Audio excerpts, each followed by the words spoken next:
Sous le soleil de plomb de Haute-Égypte, la vallée des rois s'étend, immobile, comme un amphithéâtre minéral façonné par le temps. Depuis plus de 3 millénaires, les pharaons du Nouvel Empire dorment ici, dans le secret des falaises. Mais en 1922, ce silence est sur le point de se briser. Né à Londres en 1874, Howard Carter est un enfant frêle.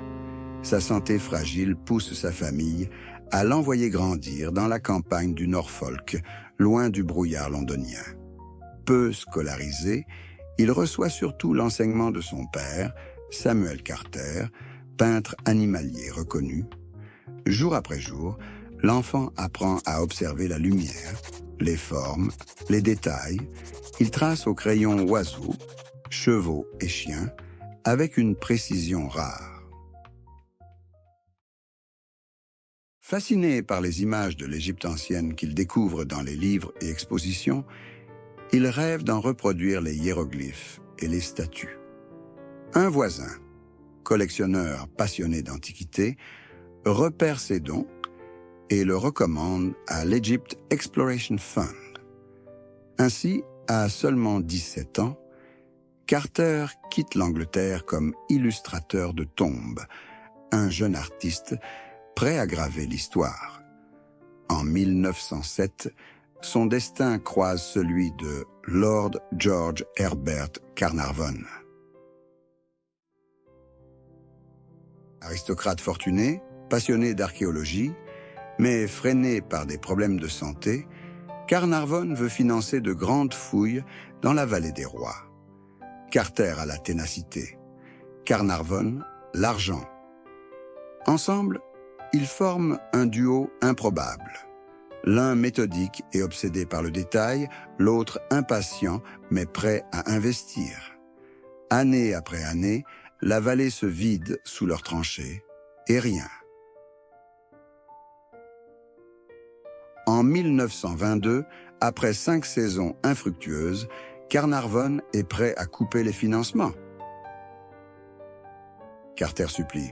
« Donnez-moi encore une saison, la dernière. » Carnarvon accepte, à contre-cœur. 1332 avant Jésus-Christ. Un enfant de 9 ans monte sur le trône, Toutankhamon. Héritier d'Akhénaton, le pharaon hérétique, il rétablit le culte des anciens dieux. Amon, Osiris, Isis reprennent leurs temples, leurs prêtres, leurs processions. Mais son règne est bref, 10 ans seulement. Le jeune roi meurt avant ses 20 ans, probablement malade depuis l'enfance. Sa tombe est modeste, creusée à la hâte. Cette discrétion, ironie du destin, la protégera des pillards pendant 3 millénaires. Novembre 1922.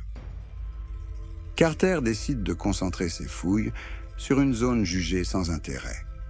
Un espace étroit, coincé entre la tombe de Ramsès VI et les vestiges d'anciennes huttes d'ouvriers. Les archéologues précédents l'ont ignoré, persuadés que rien ne pouvait s'y trouver.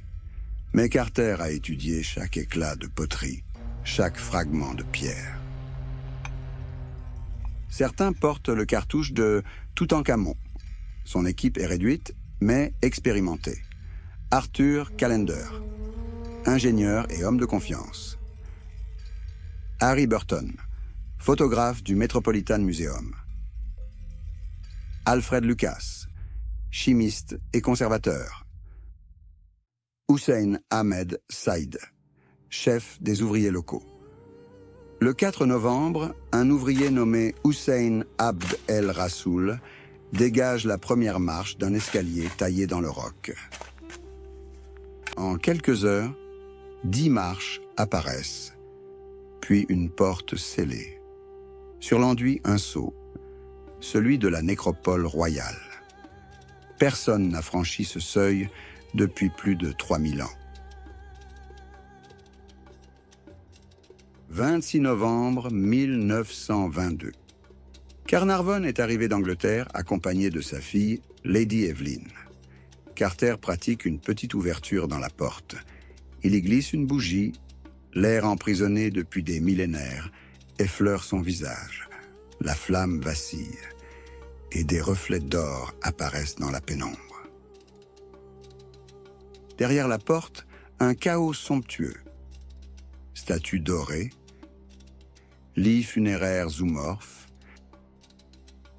caractères, coffres incrustés, éventail de plumes d'autruche.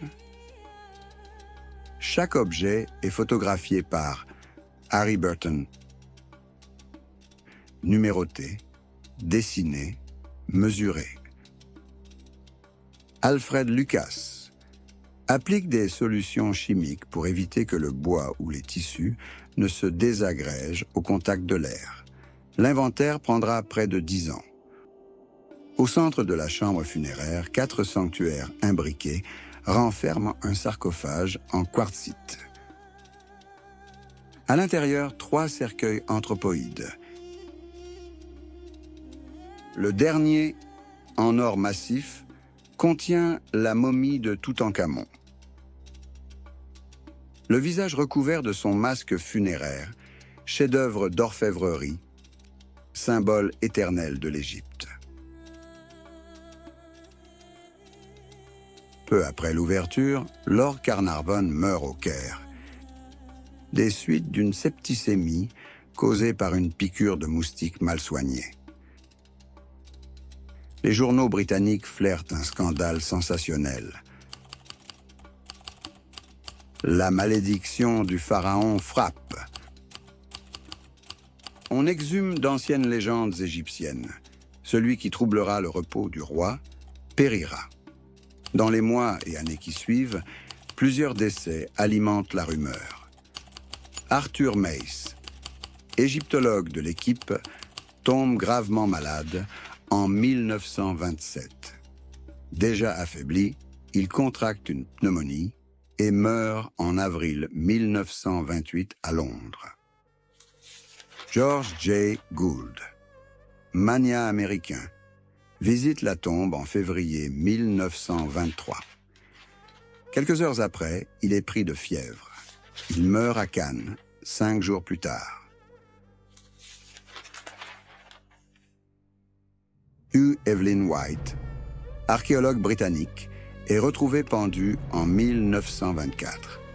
À côté de lui, une lettre. « J'ai succombé à une malédiction qui me dépassait. » Aubrey Herbert, de mes frères de Carnarvon, n'a jamais visité la tombe, mais soutenait financièrement l'expédition. En 1923, après une opération dentaire, il meurt d'une septicémie. Sir Archibald Douglas Reid, radiologue, avait pris les premières radios de la momie. Il décède subitement d'une maladie inconnue, peu après son retour d'Égypte.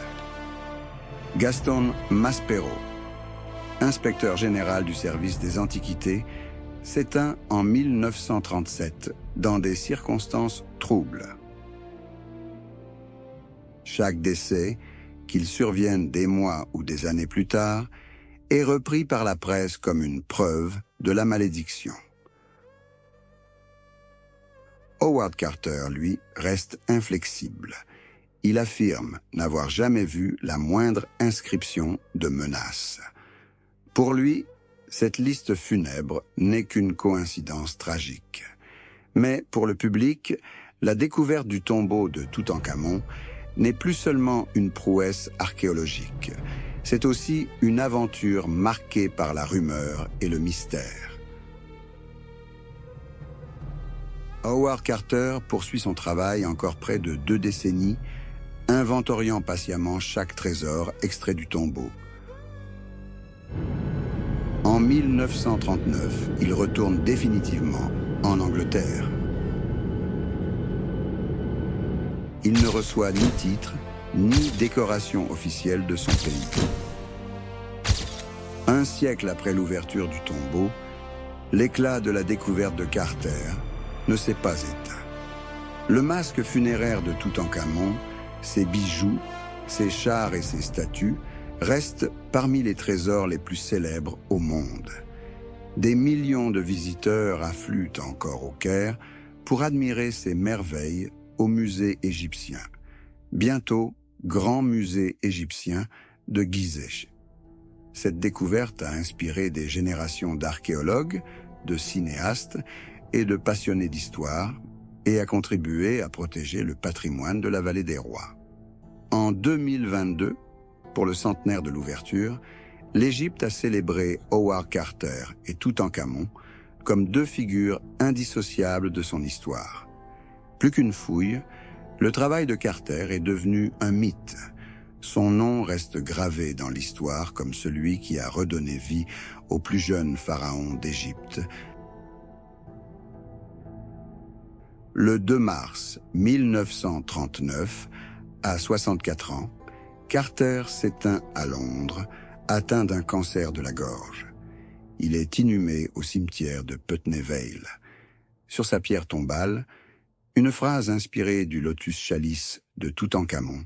« Que ton esprit vive, que tu passes des millions d'années, toi qui aimais Thèbes, assis face au vent du nord, les yeux emplis de bonheur. Quant à la malédiction, si elle existait, elle aura finalement été accomplie. » Vous venez de regarder Les Sables du Temps. Si cette histoire vous a captivé, n'oubliez pas de liker, de vous abonner et de partager vos impressions en commentaire. À très bientôt pour un nouveau voyage au cœur de l'histoire.